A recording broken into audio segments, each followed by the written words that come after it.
Price Lord. கர்த்தர் நல்லவர், அவர் கிருபை என்றும் உள்ளது. இந்த அருமையான நாளிலே கர்த்தராகிய இயேசு கிறிஸ்துவின் நாமத்தினாலே உங்களை சந்திப்பதில் மிகுந்த சந்தோஷம். கர்த்தருடைய நாமம் மாத்திரம் மகிமைப்படுவதாக. நாம் தொடர்ந்து தேவ சாயலை குறித்து பார்த்து வருகிறோம். ஆதியாகமம் 1ஆம் அதிகாரம் 26ஆம் வசனம்.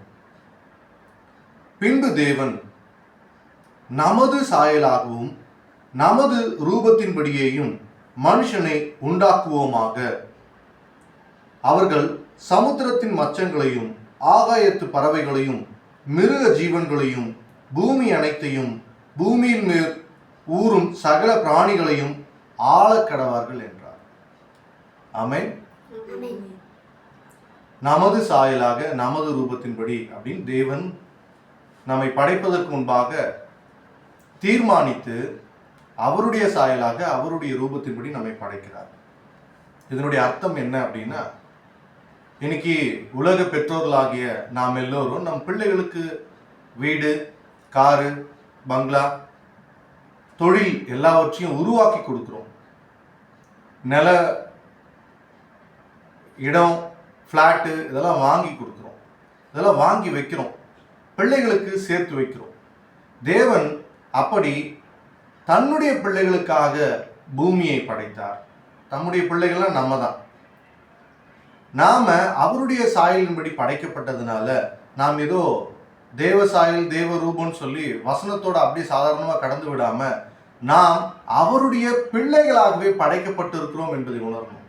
நம்ம பிள்ளைகளுக்கு எப்படி நம்ம சொத்து சேர்த்து வைக்கிறோமோ அந்த மாதிரி தேவன் அவருடைய பிள்ளைகளாகிய நமக்கு இந்த பூமியை கொடுத்தார். நாம் எல்லோரும் சந்தோஷமாய் மகிழ்ந்து ஆளும்படியாக, சமாதானமாய் வாழும்படியாக, எல்லா நன்மைகளையும் இந்த பூமியில் பெற்றுக்கொள்ளும்படியாக அவருடைய சாயலாக அவருடைய ரூபத்தின்படி நம்மை படைத்தார். நமக்காகவே பூமியை படைத்தார். ஆமா, அவருடைய சாயல் அவருடைய ரூபம் அப்படின்னா இனிமே நம்ம சாதாரணமா எடுத்துக்கூடாது. அவருடைய சாயல் அவருடைய ரூபம் அப்படின்னா நாம் அவருடைய பிள்ளைகள் அப்படின்றத நம்ம மறந்துடக்கூடாது. இதை யாரு நன்கு அறிந்திருந்தா பழைய ஏற்பாட்டில் அப்படின்னு பார்த்தா யோசேப்பு இதை நன்கு அறிந்திருந்தார். ஆதியாகமம் 39ஆம் அதிகாரம் 9ஆம் வசனத்தினுடைய கடைசி பகுதி.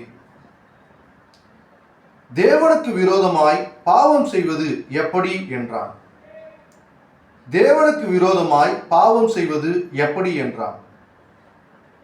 யோசேப்பு போத்திபாருடைய மனைவியினாலே சோதிக்கப்பட்ட நேரத்தில் அவன் தன் எஜமானனுக்கும் உண்மையாயிருந்தான், தன் அடிமைத்தனத்தின் வேலைக்கும் உண்மையாயிருந்தான், தன் எஜமானனுடைய மனைவியும் மரியாதை கொடுத்தான், மனைவிக்கும் மரியாதை கொடுத்தான். அது மட்டுமல்ல, எல்லாவற்றையும் கடந்து தேவன் அவனோடு இருக்கிறார் என்பதை அவன் அறிந்திருந்தான். அவன் தேவனுடைய பிள்ளையாகவே வாழ்ந்திருந்தான். எனவேதான் அவன் சொல்லுகிறான், தேவனுக்கு விரோதமாக பாவம் செய்வது எப்படி என்றான். தேவனுக்கு விரோதமாக என்றால் அவருடைய சாயலின்படி அவருடைய ரூபத்தின்படி படைக்கப்பட்ட நான் பாவம் செய்தால் அது அவரே பாவம் செய்தது போலவே மாறிவிடுமே. அவருடைய பிள்ளையாகிய நான் தவறிழைத்தால் அது கர்த்தருக்கு இழுக்காக்கி விடுமே. அது கர்த்தருடைய நாமத்தை தூஷிக்குமே.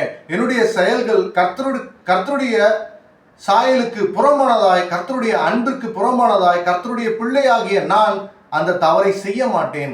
நான் பாவத்தில் விழ மாட்டேன். நான் பாவத்தில் விழுந்தால் கர்த்தர் என்னால் தலை குடிவார் என்பதை நன்கு அறிந்திருந்தான் யோசிப்பு.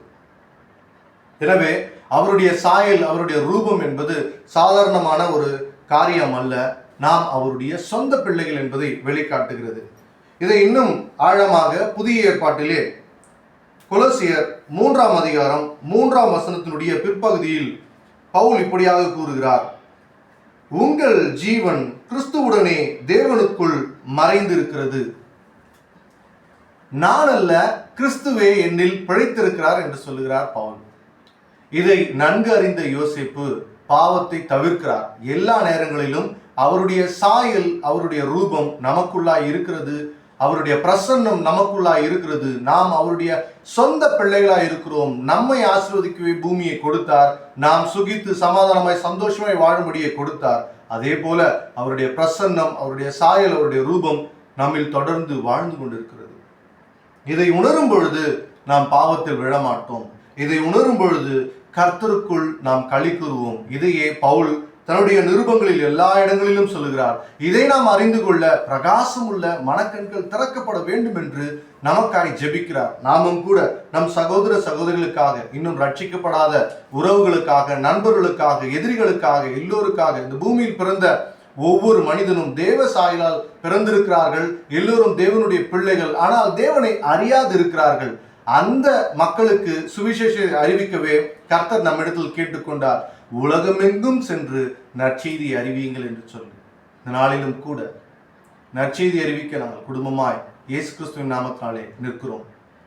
ஒவ்வொரு கிறிஸ்துவனும் கிறிஸ்துவை அறிவிப்பது நம் மேல் விழுந்த கடமையாய் இருக்கிறது.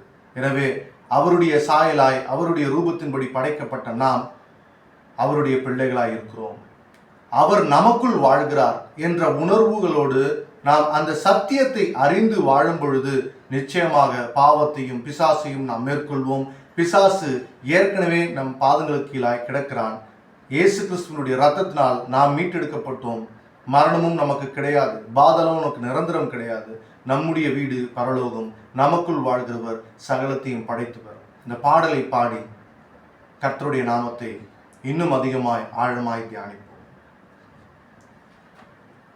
கிறிஸ்துவுக்குள் என் ஜீவன் இணைந்து மறைந்துள்ளது. கிறிஸ்துவுக்குள் என் ஜீவன் இணைந்து மறைந்துள்ளது. நானல்ல கிறிஸ்துவே என்னில் வாழ்கிறார். நானல்ல கிறிஸ்துவே என்னில் வாழ்கிறார். நானல்ல கிறிஸ்துவே என்னில் வாழ்கிறார். நானல்ல கிறிஸ்துவே என்னில் வாழ்கிறார். லாபமான அனைத்தையுமே நஷ்டமென்று கருதுகிறேன். லாபமான அனைத்தையுமே நஷ்டமென்று கருதுகிறேன். என் மீட்பர் தருகின்ற பரிசுக்காக இலக்கை நோக்கி தொடர்கின்றேன். என் நேசர் தருகின்ற பரிசுக்காக இலக்கை நோக்கி தொடர்கின்றேன். நானல்ல கிறிஸ்துவே என்னில் வாழ்கிறாய். நானல்ல கிறிஸ்துவே என்னில் வாழ்கிறாய். நானல்ல கிறிஸ்துவே என்னில் வாழ்கிறாய். நானல்ல கிறிஸ்துவே என்னில் வாழ்கிறார். ஆமென். எனவே இந்த பூமியில் நமக்கு எதிராய் உருவாக்கப்படுகிற எந்த ஆயுதமும் வாய்க்காதை போகும். ஆமென். எனவே இந்த பூமியிலே நமக்கு எதிராய் வரக்கூடிய எல்லா சோதனைகளிலும் நாம் சுத்த பொன்னாய் விளங்குவோம். ஏன் விளங்க வேண்டும்? நம்முடைய சாயல் கர்த்தருடைய சாயல். அவருடைய சாயலின்படியாக, அவருடைய ரூபத்தின்படி படைக்கப்பட்ட அவருடைய சொந்த பிள்ளைகள் நாம்.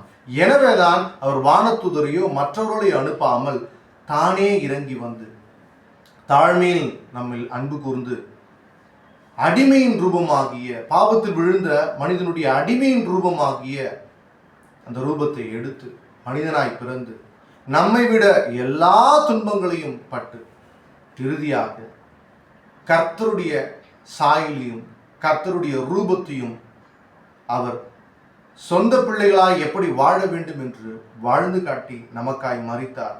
அவருடைய இரத்தம் சகல பாவங்களிலிருந்து நம்மை விடுவித்ததினாலே இன்று மீண்டுமாய் நாம் கிறிஸ்துவுடைய பிள்ளைகளாய் இருக்கிறோம். நாம் பாவத்தில் கருதரித்திருந்தாலும் இன்று இயேசு கிறிஸ்துவை மெய்யான தெய்வமாய் ஏற்றுக்கொண்டு அவருடைய இரத்தத்தால் கழுவப்பட்டதினாலே நாம் அவருடைய சாயலாக, அவருடைய ரூபமாக, அவருடைய சொந்த பிள்ளைகளாக இருக்கிறோம். எனவே உலகத்தில் நமக்கு எதிராக வரக்கூடிய எல்லா சோதனைகளிலும் நாம் சுத்த பொன்னாய் யோசேப்பை போல விளங்க வேண்டும்.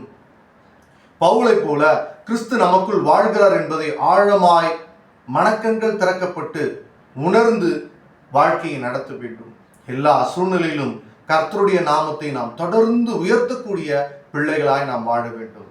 இந்த ஓட்டம் அவருடைய நாமத்தின் மகிமைக்காக, சீஷர்களுடைய பெருக்கத்திற்காக, சபையினுடைய பெருக்கத்திற்காக இருக்க வேண்டும்.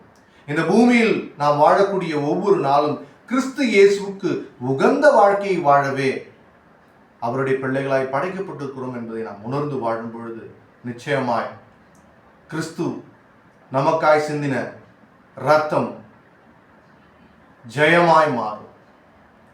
அவருடைய சாயல, அவருடைய ரூபமாய் படைக்கப்பட்ட அவருடைய சொந்த பிள்ளைகளாகி நாம் அவருடைய வார்த்தையை கொண்டு நம்மை சுத்திகரித்து கொண்டு அவருடைய இரத்தத்தை கொண்டு ஜெயமாய் பரலோகத்தை நோக்கி நம் பயணங்களை தொடர்வோம். ஆமென். God bless you. Have a good day.